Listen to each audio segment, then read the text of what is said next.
Hi folks, Jason here. Welcome to another video tutorial. In this session, we're going to Photobash a semi-futuristic female warrior based on the references you see here on the screen. I'll show you how to block out in a silhouette, pick usable parts, and then blend everything together with light, shadow, and color so that it reads as a single believable design.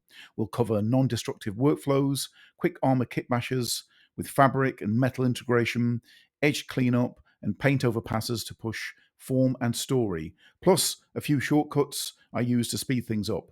By the end, you'll have a solid concept that you can refine for your own world building or portfolio. All right, let's dive in.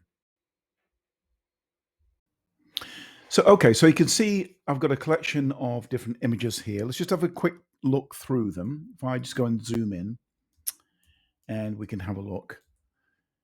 We've essentially got some leather here just for some straps.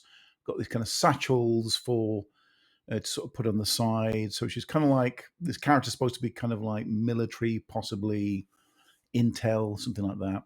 We've got some stock hands there. Obviously we've got her face. We've got some of these kind of cargo pants. I'll also double that up. I'll use that for the base layer for like the clothing. We've got some of these kind of interesting looking boots, which I'll kind of mess around with. Some armor. So I'm thinking potentially a kind of armor or some kind of mechanized arm. Then we've got this kind of, I guess, chest, bulletproof kind of like vest that kind of also have some compartments there as well.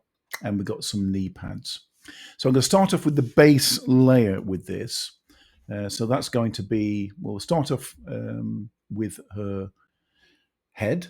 And just to make things simpler, I'm just going to condense all of those layers down just so they're all on the same layer. And I'm going to begin by, let's say, I'm going to pick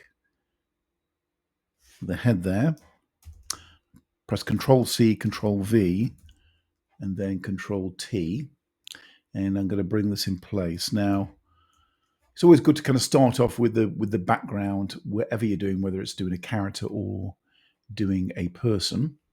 And I'm going to take the opacity down on here, just so we can get the proportions correct. So that's actually not looking too bad. Start putting in detail. I just want to get certain parts of this kind of done, and you can also paint into it. Just depends on what detail you're going to go into. We know that the light source is coming in that direction. So, but we've also kind of got some light coming from here as well.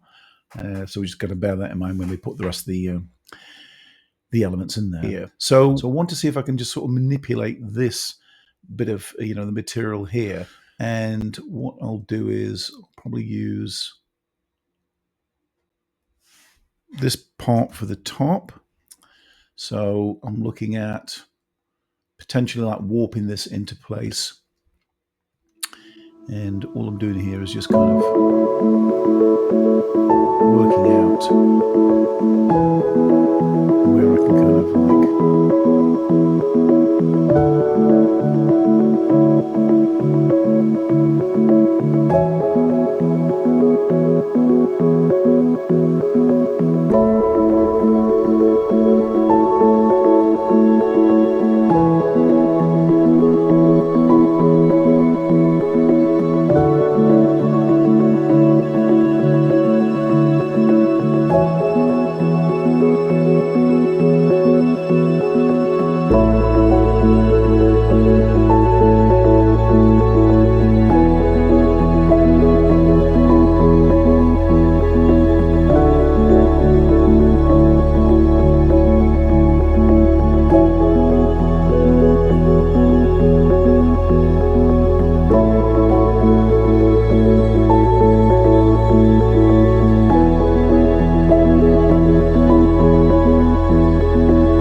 Okay, folks, so that pretty much wraps it up.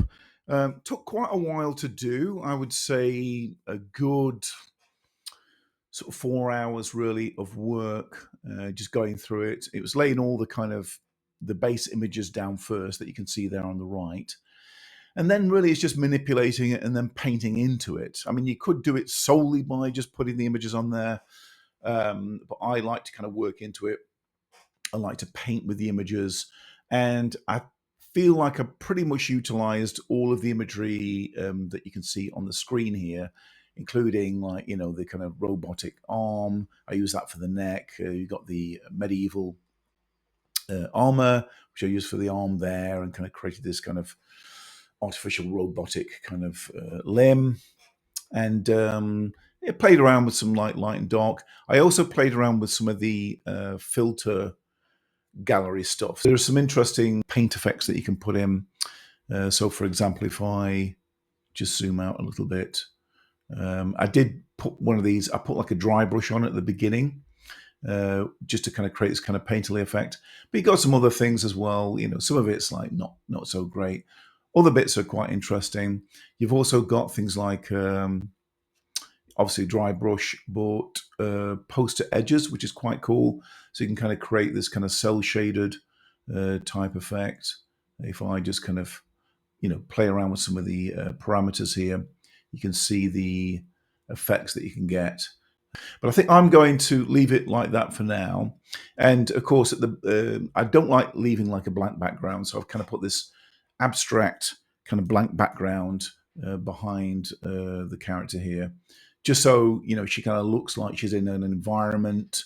There's a bit of like a water effect I've kind of put there, like puddles. But that's just mainly to kind of give her some kind of setting. But anyway, hopefully you've found this interesting, useful, and look forward to seeing what you produce going forward. So thanks for watching, and if you are watching on YouTube, please do like, comment, and subscribe. Until next time, folks, take care. Bye for now.